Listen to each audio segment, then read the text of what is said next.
15. Malandi! Buntis ka? Para kang hindi nag-aral? Ano ba yan? Ha? 18.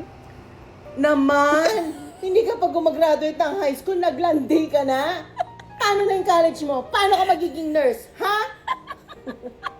25. O sige, mag-asawa ka na. 25 ka na eh. Basta may trabaho na kayong dalawa, ha? Galit? Hindi.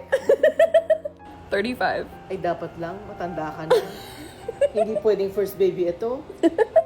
Kailangan mga pangalawa, pangatlo mo na yan, ha? Buti naman. Magpatali ka na, ha? 45. Uy, delikado na yan. Alam mo, baka abnormal na yan. Wala na. Matanda ka na. Mahirap na yan. Paano mo alagaan?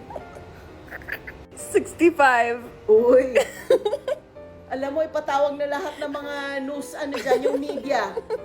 Kalokohan na to. May regla ka pa? Menopause ka na. Nangangarap ka.